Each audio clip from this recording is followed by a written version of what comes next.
Coming up on the Branding Deep Dive podcast. There's a lot of experts out there, and a lot of them generally teach the same things. Okay, so if you want to learn a particular topic, there's a lot of people out there that may teach the same topic in almost the same way, but chances are you're the only one who would teach it in your way, and only you are capable of reaching certain people.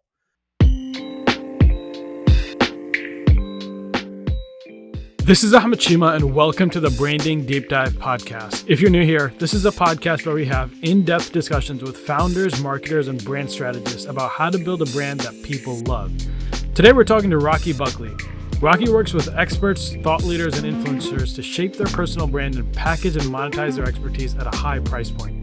In this episode, we dive deep into Rocky's journey from being behind the scenes to putting himself out there, building community, monetizing your personal brand, and much more. If you're interested in building your personal brand and getting paid for your expertise, this episode is a must listen. Now, here's Rocky.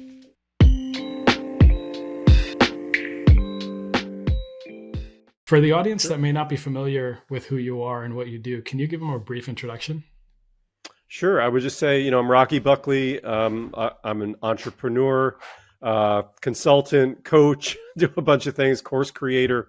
And I really work with experts, people who are experts, thought leaders, influencers. They can be authors, speakers, again, coaches and consultants, people like that, course creators, influencers, and so on. And I really help them to shape their personal brand, really bring out the best aspects of themselves as being a public figure, and also how to package and monetize their expertise at high price points. So those are a couple of the things I'm known for. Been in business for 22 years, and some of my clients have been some of the biggest publishing companies in the world, Wiley, Pearson Education, Macmillan, and I've helped those clients to bring over $100 million, 3,000 projects to the market over that time.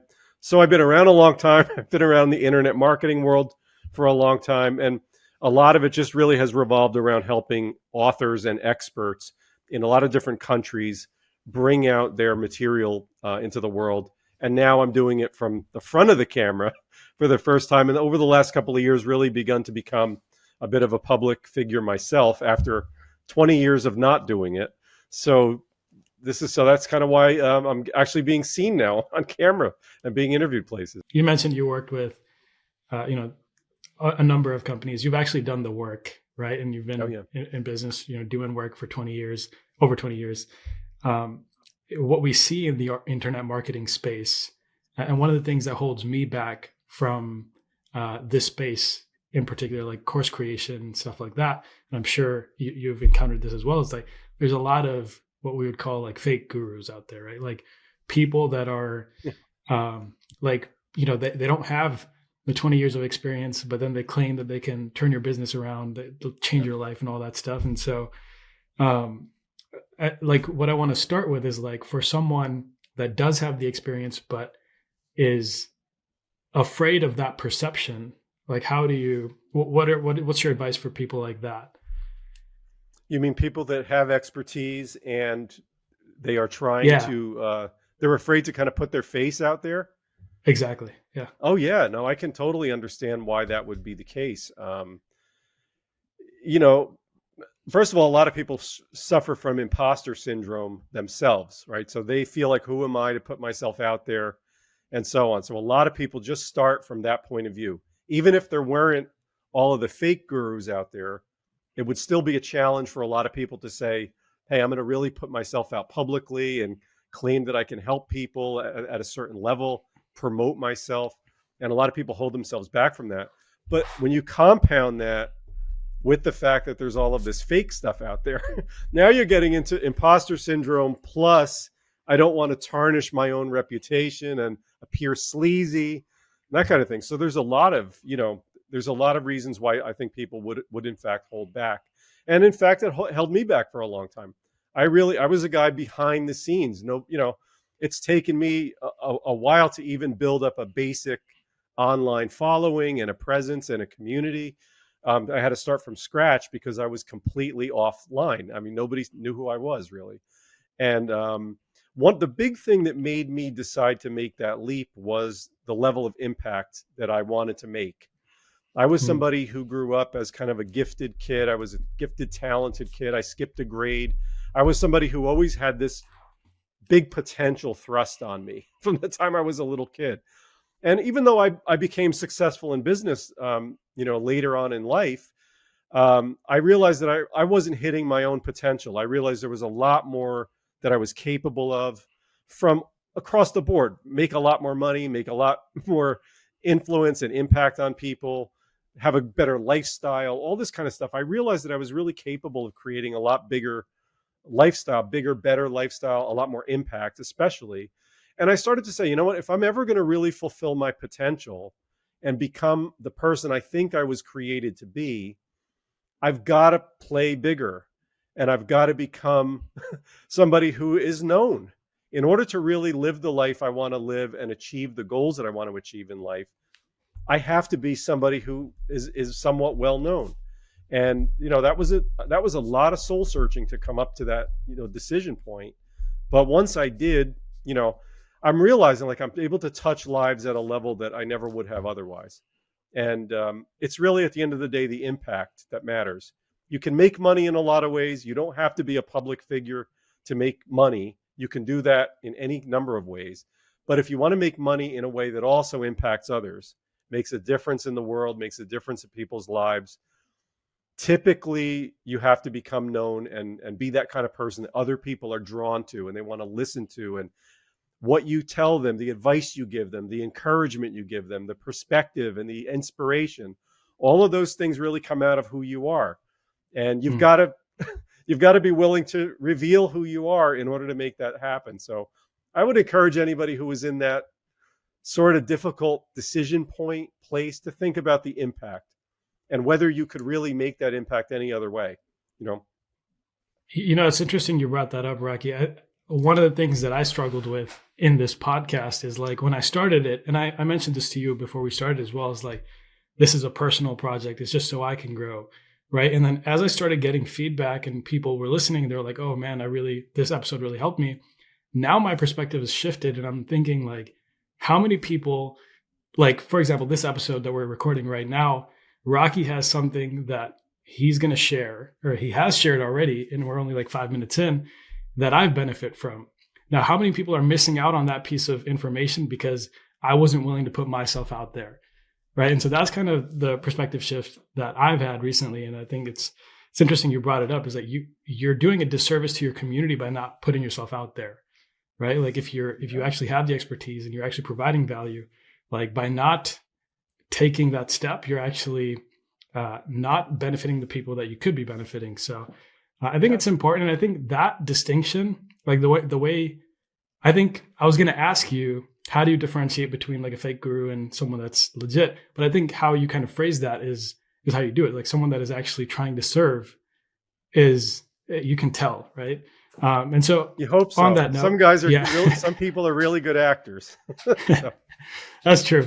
So on that note, if you are trying to take that step and you're in this process, you mentioned that you just started putting yourself out there, like how do you make sure that you don't fall into this category of becoming a fake guru? Or like how do you make sure you're making the right steps, right? Like are there yeah, any rail guards you can have in place to make sure that you're staying true to who you are?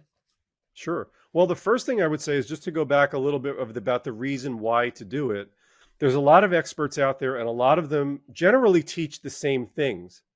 Okay, so if you want to learn a particular topic, there's a lot of people out there that may teach the same topic in almost the same way, but chances are you're the only one who would teach it in your way, and Mm, only you are capable of reaching certain people who are kind of like you, they think like you resonate and connect with them in a unique way. So there's people that they can't really learn that stuff the same way from other experts because they don't connect with them. So you mm, may be the only person who can really get through to those people who are kind of like you, right? So that's really, really important. Now, when it comes to how do you differentiate yourself from the fake gurus, it's a real temptation because there's a crowded market out there, and it's very difficult and increasingly difficult. The more people come online, and I think COVID drove a lot of people online that had offline businesses. So The competition's very fierce. And, you can kind of look out at what's out there and what's currently working and finding those people that are having success or appear to be having success and figure that you've got to kind of model yourself after them. So there's a lot of copycats out there.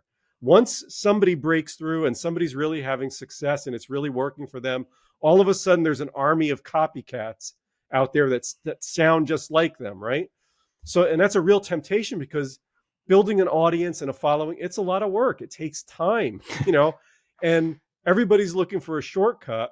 And we can figure very easily the shortcut is I've got to copy that guru. I've got to sound like that person. And that's the temptation. But what I would say is, it just doesn't work. Like, people can spot a phony a mile away.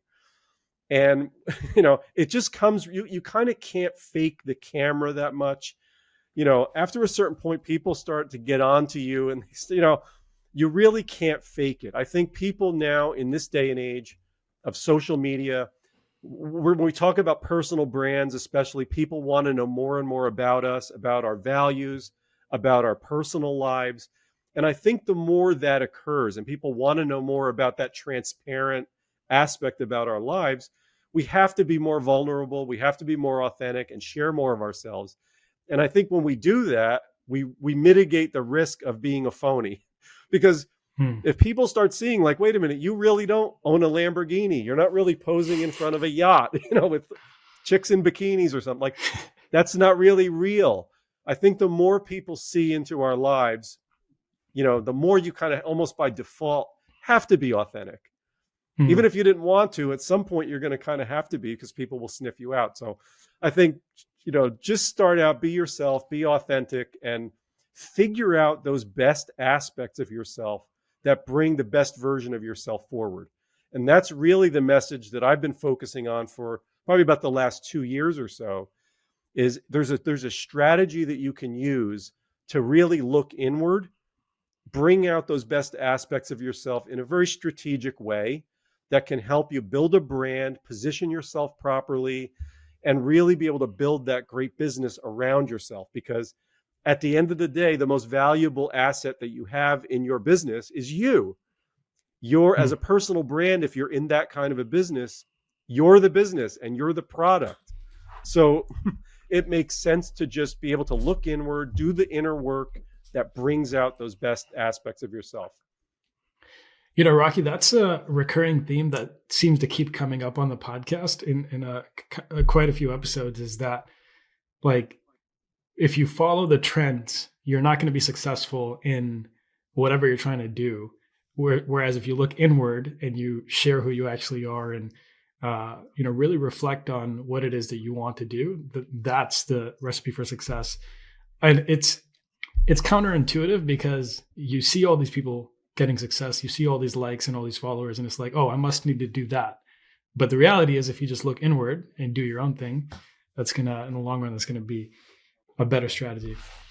I want to transition. There's a way to do it, though. There's a way to do it that really makes sense and ultimately works and ultimately brings that out in you. A lot of people don't like to look inward. They don't like solitude. They don't like to be quiet. But it really kind of requires a sense of getting to know, like, your larger purpose in life. What is that thing that really animates you? Where does your natural passion and charisma come from? Because when we're not tapped into our passion, the thing we really love, the thing we're really enthusiastic about, our charisma doesn't come through, right? We look like we're kind of stiff and we're kind of going through the motions. But when we're truly connected to that thing that we care so much about, we just naturally come to life, right? That part of us, it animates, that enthusiasm comes through in a way that resonates with other people. So it becomes super important as part of that looking inward to tap into your bigger life purpose. Who do you want to be in the world? Who do you want to, at the end of the day, have been in this world, the difference you'd like to have made, and stay connected to that larger purpose, because that's really the starting point that unleashes all of this other stuff. And I think it's a critical thing, and it's a skill, and a lot of people don't really know how to go about doing that.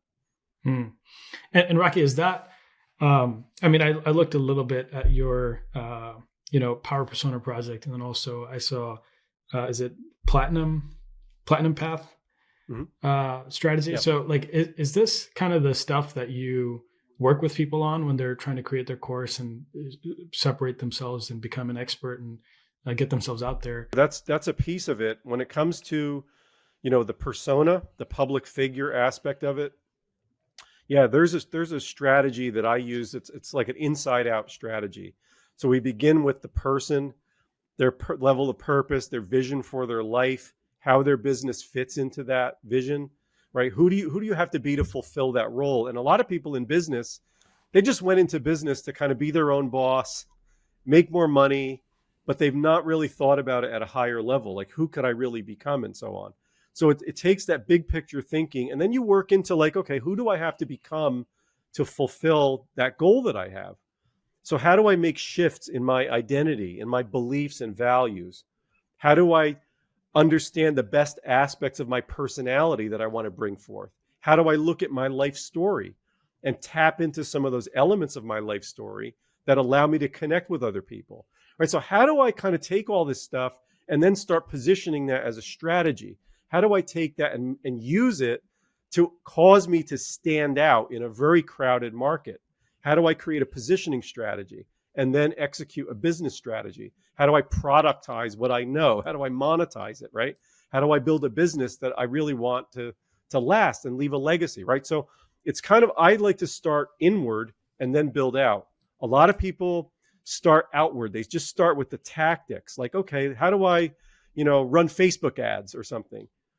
And you need to build the foundation first before you go outside and do all this other stuff, because invariably people follow all the advice that the gurus give them. Run Facebook ads, do Facebook lives or whatever it might be. Go on TikTok, this stuff. But those tactics often fall short. You find I'm posting 3 times a day or 10 times and I'm not getting any action. Typically the reason is because you as a person are not resonating. You're Mm. not clear on who you are. It's not coming through, right? Your message, you may be very charismatic, but your message isn't sharp. It's not well defined, right? So all those pieces have to kind of be in place. That's what makes all the tactics work. So you can do the tactics all day long, and you could be really good at writing copy and doing all these things. But if the essence of who you are is not clear and it comes through like a clear signal, the other stuff isn't going to work. So you've got to figure out the inner game. And usually what happens is people, they start on the outer stuff and they start going, how come none of this is working? And it's like, well, then now let's talk about what the real problem is. The real problem isn't that you don't know how to do a Facebook Live or you don't know how to go on TikTok and do all that. The real problem is under the surface. It's all this inner stuff that you're not clear. You're not coming through. You're not passionate. The emotion isn't coming through. And therefore nobody's clicking with it. And Mm. so you got that. That's the point where you start realizing I've got to look inward and really be strategic about who I am. I know you have two different things that Yeah. you're working Hmm. on, right? Is that the Yeah. Platinum Path where you That's the work with power people on that? persona. Oh, Yeah. so that's the In power power percent. Okay, persona, the power persona framework is really where we work through the person and the strategy, the got it. inner and outer game of being a public figure and how to bring the best part of yourself forward. Platinum Path is really about taking your expertise and charging a lot more money for it. So that's also a Got it. strategic shift, but it's more at the business model level. How do you take the expertise that you have and make a shift in what you're doing in order to bring out a lot more, a lot more value for people, much bigger results, but also a much bigger payday for you, and a business Mm. model that really works and a lifestyle that really works for you. So one is really much more oriented toward the expert and the external money making business model aspect. The other, they're both like companion pieces. One is the persona that brings all of that to life. Now, let me ask you this. It sounds like you've, in the past at least, you've worked on both products, and you've also, right now, you're working on, helping people create their own personal brand. This framework that you have, the public persona, is that something that can be applied to like a product business? Like if I have an idea for a product, can I use this framework to kind of fuel that and create a vision for it? Or is it more for personal brands? No, there are aspects of it for sure that could be adapted to a physical product or another kind of business. The underlying strategies really get clear about, what is our mission? What's our vision? What are we trying to do? Who are we trying to become? And that is really the essence of branding, right? It's all about what are our values as a brand and how do we extend that? What's our story as a brand? What's our story as a company? How did we come to be? What are we trying to do in the world? What kind of difference are we trying to make for people? So yeah, there's a lot of parallels between, the physical product business or, and the personal brand. They're definitely dovetail with each other. Some aspects don't quite, but for the most part, the themes definitely run in parallel to each other. Mhm. And then I want to change gears here a little bit. So I Sure. saw you have a Facebook group for the Power Persona project, and it has over 1,000 members. Mhm. Me personally, I don't use Facebook, so I didn't join it. I didn't have access to kind of look at this in depth. I just saw kind of like this description. I'm really curious, and I'm interested in like from an aspect of actually maintaining community, building a community, right? Like I just want to pick your brain on like. So first off, let's start with why did you create this Facebook group? I created the group from a business model perspective. I wanted to be sort of viewed as an authority figure, an expert, and a leader of a community. So just as a business strategy, I wanted to have a place where I could pour into people. I could add a lot of value to people. And those people in exchange would start to see me as a leader, as an authority, as somebody who was giving them good stuff and so on. So to create and do that in a way that would last for years, to build relationships with people, to ultimately build partnerships and collaborations with people. So I'm really building a network of people who are in that expert thought leader, influencer sort of space. And I'm looking at it as playing the long game. So I'm trying to build a community that will eventually become a really big community and add a ton of value to those people. And of course, be able to monetize that. I can sell stuff to that community, my own stuff as well as other people's stuff. So having a group allows you to flex over time. You can keep changing what you're doing. You can use that group to survey, to find out, like, keep your finger on the pulse of what's going on in your market, find out what that next product is that they really want. So it gives you like a testing ground for new ideas, new products. So there are many, many, many benefits to having a community. And so when I looked at it, they're not easy to grow. Inside of Hmm. Facebook, they don't make it easy to grow. Facebook, unfortunately, is really like the only game in town when it comes to building like a free community. LinkedIn, they're not really there yet with their groups and their communities. There's no really other game in town. Facebook is really it right now.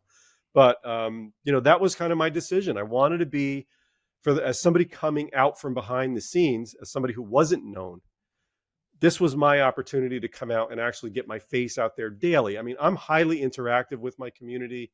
I'm always asking questions and engaging with people in the comments and having great conversations and discussions and so on. So I'm really working it, and I'm really kind of, highly engaged with those people, and I'm building a deep relationship with them. I've made a lot of friendships and so on over time, and, collaborations and partnerships. So it's been fantastic. Yeah, you mentioned it's really hard to grow a community. Yeah. I am curious, like, what are some things that you can do to grow a Facebook community? I mean, 1,000 members is not a small number, right? Like, that's it may be small for compared to some other people, but it's 1,000 more than I have, right? So, Yeah. so Yeah. it's definitely. How are you like? I mean, how are you actually growing that? Are there any tactics, any tips that you can share to actually? Well, typically Uh, you need an external mechanism to drive people into the group. So that's mm, definitely a way to go. Like, a lot of people think I can start a group, and as long as like there's a few people in it and it's active, that Facebook will start growing the group for you by recommending the group to other people. And that was the line that I was fed too when I started. It's like, well, once you first crack that first 1,000 members, it'll start taking off on its own. And it really didn't. And I don't see that really happening for too many people. So you really need an external mechanism to grow it. For me, it was my friends list and it was my LinkedIn network. I had a pretty big LinkedIn network of, I guess, around 3,500 people or so. That's not huge, but it was enough for me to reach out to people and invite them into my group. I had a small Facebook community, only a Facebook friends list, around 1,000 people at the time, because I had been offline all those years. I didn't really pay attention to social media. I never built an audience or a following. So I basically had to go manually and start inviting people in. And so from there, once I got a good base, once you build a little bit of momentum and you've got a big at least a decent number, if there's a couple hundred people in there now, that makes it easier for other people to join, because they start feeling like, well, I'm not the only one. Okay, there's some people in there. So they start to join, and it becomes easier to get people to join. And then they start inviting people in. So, I mean, I had one guy he invited a couple of hundred people in. Just one guy. Now, not all those people came in, but he loved the group enough where he, on his own, invited like 200 something people into the group. Now, maybe 20 or 30 actually came in and stayed, but it was just like, so that kind of thing will happen. I've experimented with running ads to limited success. So there's different ways to do it. I think the way that is probably the strongest way to grow a group, if you can, is if you have a very strong high ticket offer that already converts very well. That if you could just get people into the group, you can convert them into that offer and sell it at a high price point, and you don't need a lot of members and so on.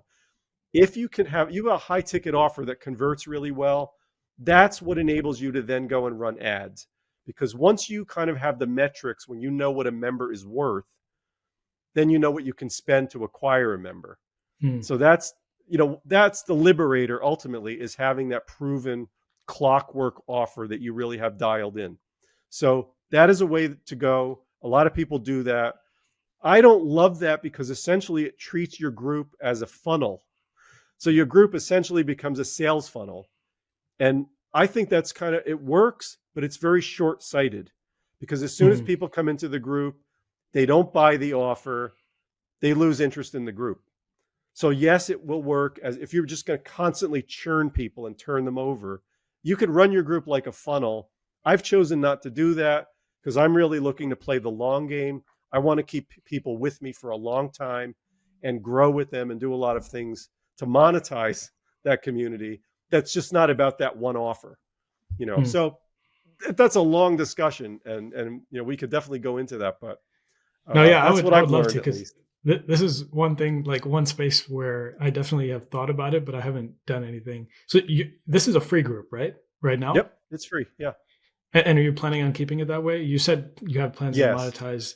I'm assuming you mean the free group products and stuff. Yeah, as I monetize it further, what's ultimately going to happen is the free group is going to lead to a paid membership, and then inside the paid membership was going to be a higher end mastermind inside of that. So that's where I'm going with it. But right now, to date, that's not how I'm monetizing it. So, got it. You mentioned there's a guy that invited like 100, 200 people. I'm curious, like what drove him to invite so many people? What are you doing in this group? How did you make such an impact on this guy? He just really, really, really loved it. And I may have even put out a post. Like, I think I might have asked people, hey, is there anybody who would be great that you could invite into the group? And other people did, but he went like nuts on it. And now prior to that, he had already been somebody who was constantly inviting people. So I knew he loved it. What was funny is one guy invited, I think it was like 180 people or something. A second guy decided to outdo him. He invited like 200, and I forget what the number was exactly, but it was just some crazy number. So we had two guys kind of almost competing for who could be the best inviter. And it was like, wow, it was really an honor. It was really, really cool that they did that. It made me feel like I'm doing something right here for people to do that, Yeah. So what kind of level of engagement? You mentioned you're posting pretty regularly. Like, yeah. Are you responding to everything that people post? Like, I haven't seen it. If you could give the audience jump in a little bit of a little bit of an idea of like what goes on in the group and how you kind of manage and maintain, and what kind of energy and effort you're putting into it to keep that growth and inspire those people to share it like they did. Yeah. Yeah. I post in there multiple times a day, usually about 3 times a day. Oh, And, wow. sometimes it's a long substantive post where I write something out that I'm teaching people stuff, or, some kind of a longer, I'm reviewing something. Maybe I saw a movie that I thought was applicable to business, and I'll write some kind of a post like that, a nice substantive post. I may share video clips, like if I'm being interviewed on a podcast, or I'm teaching people stuff, or I'm interviewing somebody else, because I do that too inside of my group. I interview pretty high level experts. I've had Kevin Harrington from Shark Tank in my group, Stu McLaren, Brian Kurtz, Bob Berg, a lot of these big name people. I've interviewed them inside of my group, and that's the only place you can get those interviews. So I'll chop those things up into clips. Typically, though, the thing that I find is the most effective are engagement questions, just short little questions that start conversations. And I find actually the most effective way for me that I've learned how to teach people things, how to communicate my own authority and my own expertise. It's not in long posts. That's what I thought it was going to be when I first started. I'm like, I'm going to have to put out a lot of great content. What I found was putting out these little questions gets people to engage. And then in the comments, I'm able to actually then share my expertise.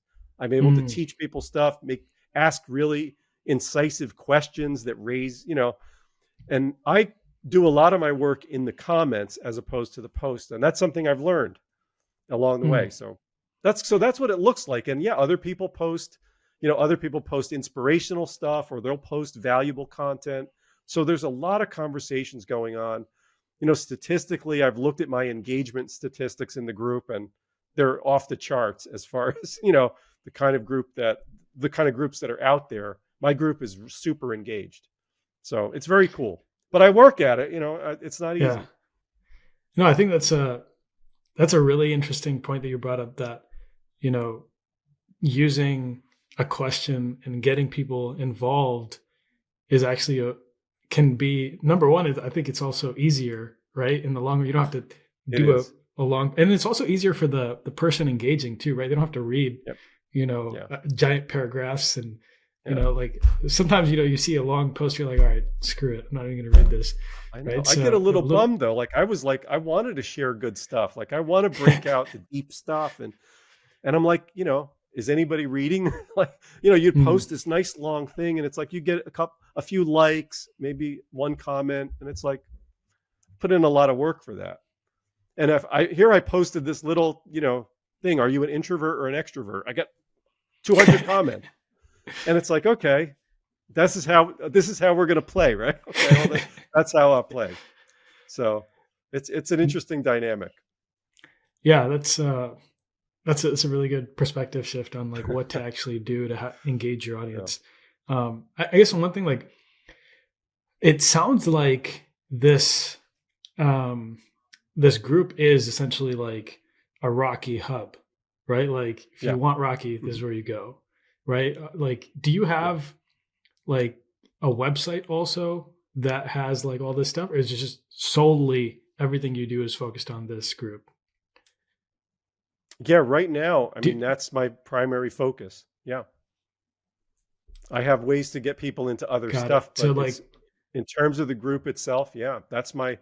I'm trying to drive everybody to one place to make it very easy and simplify my business. So the group is really the hmm, hub, and then people can communicate with me in there or in Messenger, and connect in other ways outside of that. And, so there's people like that who have become, coaching clients and so on, but it's because we've built a relationship. And then it's like, it's very natural to have, let's just hop on a Zoom call or something like that. So the group greatly simplifies my business. And that's what I wanted. I didn't want a really complicated thing. I wanted something very simple. So, hmm. but yes, for Platinum Path is outside. Platinum Path, the course, the whole program is on a separate website. But the Power Persona Project is the core.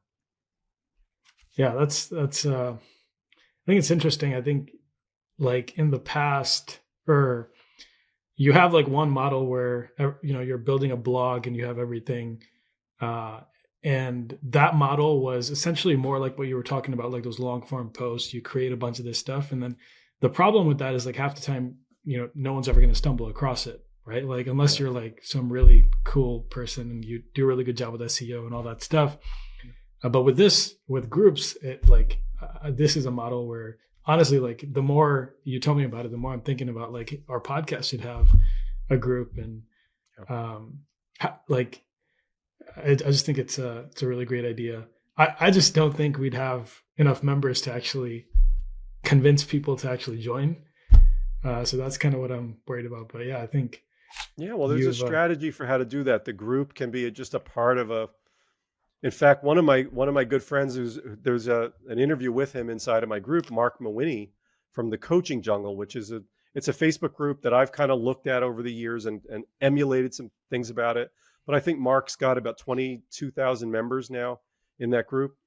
And his whole thing is really like a three-legged stool strategy. So it's the podcast, it's the group, and it's email. And he sends daily email to his subscribers and so on. So it's a triangle that he's put together, and they all work together synergistically. So yeah, just having the podcast alone without having a place for people to go, but you have to think about, what are you trying to do? For you right now, this is a passion project. But if it were like, how do I monetize this? How do I turn this into a community? Or do I want to sell courses? What do I want to do? Do I want to work with people one-on-one and teach them podcasting or something else? Or is it just, I want to build a really big podcast and I want sponsorship money? That's a different strategy. So maybe you don't need the group, right? So it really depends. A good friend of mine has a great podcast, but he uses it to get coaching clients. And that's another, so the podcast could very well lead people into his community. And then he nurtures that community. Day after day, he's in there. You see him. And then when it comes time to buy his coaching services, who do you think of, right? You're right there. So there's different ways to skin the cat and different reasons why you'd want to do it or not do it. So you have to look at the whole picture, I guess. Yeah, no, I think one thing that I'm getting from this conversation is just how much work is required to maintain community, nurture an audience. Yeah. It's just, I think a lot of people get into this content creation thing and they think I'll just create a post here, create a post there when I feel like it. And, I'm going to make it big, but you're posting 3 times a day. That's insane. Yeah. That's effort, right? That's and you're posting clips and you have your own, you have a whole content funnel, videos, posts, and you're engaging people. That's I'm just thinking about how much work it is, right? I can barely keep up with this podcast. Well, there's a reason that's part of the reason I haven't started a podcast at this point. And I've had a lot of people why don't you have a podcast? And even though I do interviews inside of my group and it's kind of like a podcast, I guess, it's a lot of work. And I know that a podcast is a lot of work. Right? And so it's kind of okay, let me focus on one thing at a time, because, I'm one of those guys that could, like a lot of entrepreneurs, can spread themselves way too thin. You're going to chase the next shiny object, and I've kind of tried to stay disciplined and let me just build this group and stay focused on this group until it gets to a certain point. My next thing will probably be a YouTube channel. That's what I'd really like to do. So, but I get it. You cannot splinter your focus that much.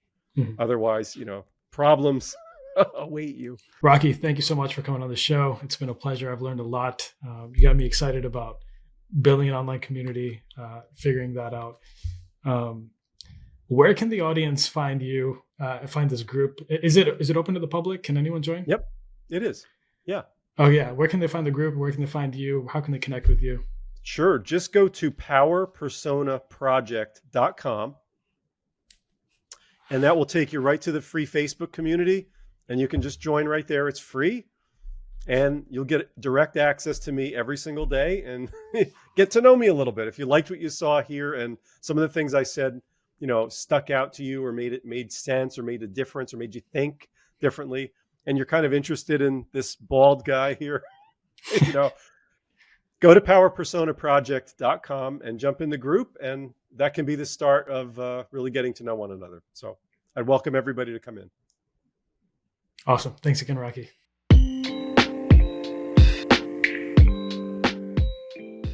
Now, as always, I have my key takeaways, but before we get into that, I want to share a clip with you from our discussion with Peter George on communicating effectively.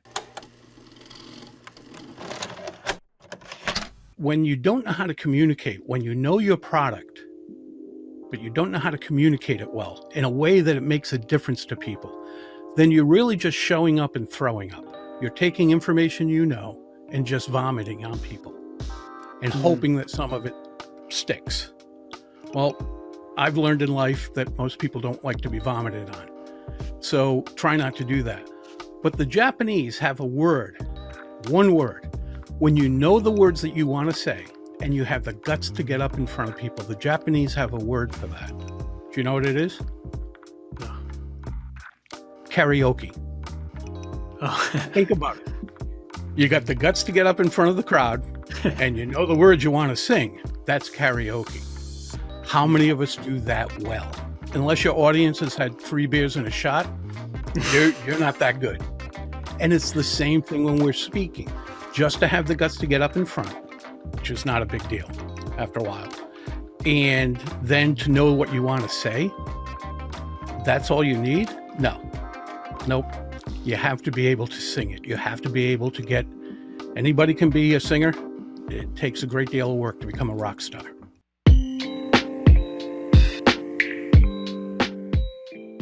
If you enjoyed this discussion with Rocky, I am sure you'll also enjoy the episode with Peter. Check it out wherever you're listening to this episode. It is episode number 25. Now, here are my key takeaways. Number 1, you have unique experiences and a unique voice, and only you can reach certain people. Don't try to be someone else. And number 2, monetizing your personal brand is not as simple as just putting content out and money will start falling from the sky. You have to start with looking internally, finding your why, understanding your strengths, and then implement a proper business model that aligns with that. And that is all for this episode. If you enjoyed this discussion, the easiest way to help out is to leave a review and share with a friend. Thank you so much for listening. We will see you next episode.